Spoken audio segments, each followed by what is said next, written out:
In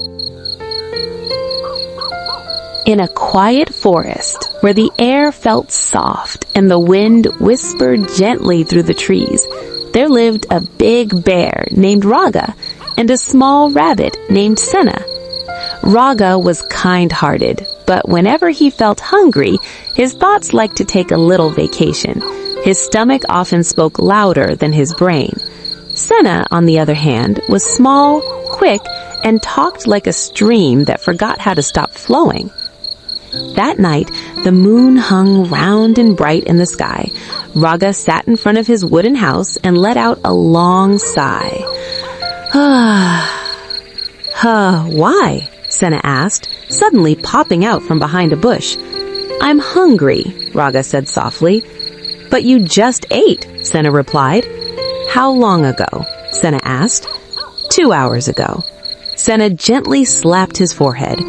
Raga, that's not hunger, that's a hobby. Raga rubbed his belly.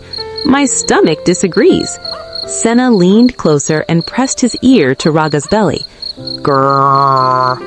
Oh, Senna whispered. It's practicing singing. Raga smiled weakly. I want honey, but I'm tired. Senna sat beside him. Then don't move. Just tell me how your hunger feels. Sweet, Raga said. Sticky. Warm. And I want it now. Senna laughed quietly so the forest wouldn't wake up.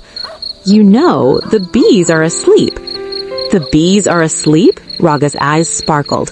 Does that mean the honey is asleep too? No, Senna said. Honey never sleeps, but we must be quiet. They walked through the forest under the night sky. Leaves whispered, crickets sang, and Raga's footsteps sounded like rocks learning how to dance. Slowly, Raga, Senna whispered.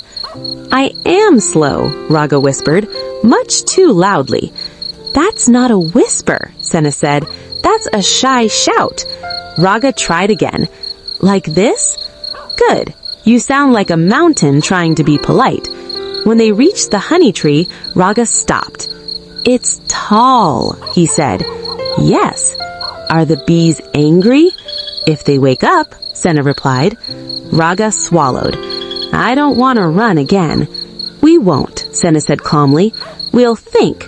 Raga nodded and sat down. Okay, I think better while sitting.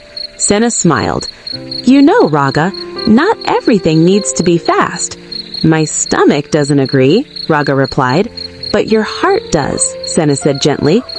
They waited. The wind swayed softly. The moon climbed higher. The bees slept deeper. Finally, Senna whispered, Now. Raga moved very slowly, so slowly that Senna was surprised.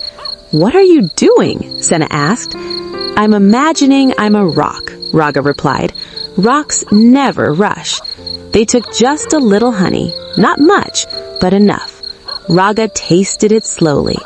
Oh, this tastes calm. Because you weren't greedy, Senna said. Raga smiled and yawned. This honey tastes better than usual. Why? Senna asked. Because I ate it without panic. They walked home. Raga lay down in front of his house. Senna sat beside him, ears gently twitching. Senna, Raga murmured, half asleep. Teach me something else tomorrow. Like what? How not to always feel hungry. Senna chuckled softly. That's called resting and being grateful. Raga was already drifting off. Oh, I like that lesson. The forest grew quiet again. The wind whispered, the moon smiled softly, and the night gently wrapped around a big bear learning patience and a small rabbit who loved to talk until sweet dreams came slowly. Moon, sleeping face.